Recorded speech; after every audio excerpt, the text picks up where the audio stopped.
নমস্কার বন্ধুরা, আমার কিচেনে সবাইকে স্বাগত। আমি আজকে পুঁটি ও মরলা মাছের একটা রেসিপি দেখাবো। দুর্দান্ত একটা রেসিপি। দেখুন, আপনারা দেখতে থাকুন।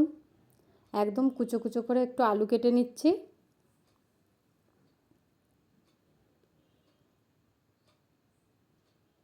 এই দেখুন, একদম সরু সরু করে কেটে নিয়েছি আলু। এইভাবে সব আলুটা কেটে নিচ্ছি আমি। এই দেখুন, ধুয়ে পরিষ্কার করে নিয়েছি। এবার মাঝারি সাইজের দুটো পেঁয়াজ সরু সরু করেই কেটে নেব। আর নেব কাঁচা পাকা লঙ্কা 5টার মতো আমি চিড়ে রেখেছি। এবার কড়াইয়ের মধ্যেই আমি তেল দিয়ে দিলাম, সরিষার তেল। একটু বেশি পরিমাণেই দেব, কেননা এতে একটু তেলটা বেশি দিলে ভালো হয়। একটা দারুণ অল্প সময়ের রেসিপি। পেঁয়াজ কুচি আর লঙ্কা কুচিটা দিয়ে দিচ্ছি তেলের মধ্যে। আর দেব পরিমাণ মতো হলুদ, আর স্বাদ মতো লবণ দেব, আর একটু লাল লঙ্কার গুঁড়ো দেব।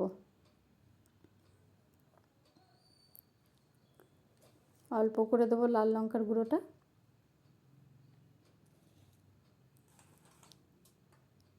দারুণ স্বাদের একটা রেসিপি। এবার আলু কুচিটা দিয়ে দিলাম।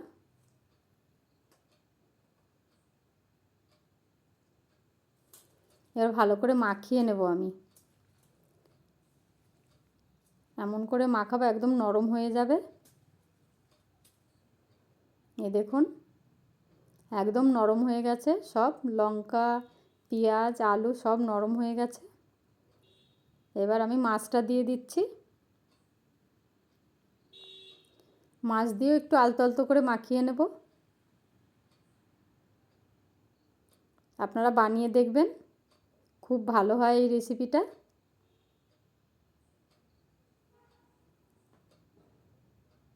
যেমন দেখতে তেমন খেতেও সুন্দর। এই দেখুন, মাখানো হয়ে গেছে। এবার অল্প করে আমি জল দেব, জল বেশি দেব না। একদম গায়ে গায়ে হবে।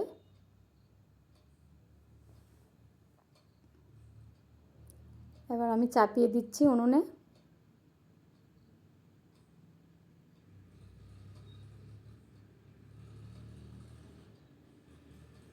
এই দেখুন, এবার ঢাকা দিয়ে দেব। বন্ধুরা, ভিডিওটা যদি ভালো লাগে একটা লাইক করবেন, কমেন্ট করবেন, শেয়ার করবেন, আর আমার এই ছোট্ট চ্যানেলটিকে একটা সাবস্ক্রাইব করে আমার পাশে থাকবেন।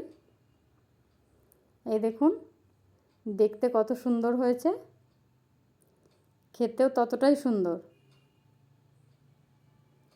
আপনারা কে কে খেয়েছেন আমাকে কমেন্টে জানাবেন।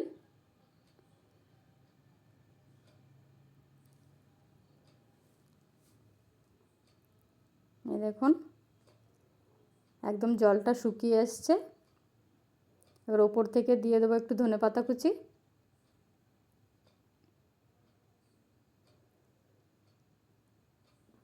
আমার রেডি হয়ে গেছে পুঁটি মরলা মাছের চচ্চড়ি। সবাই ভালো থাকবেন, সুস্থ থাকবেন।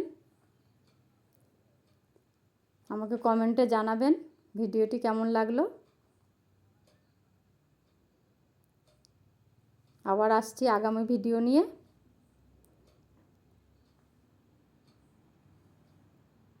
এইখানে আমি শেষ করছি ভিডিওটা। ধন্যবাদ।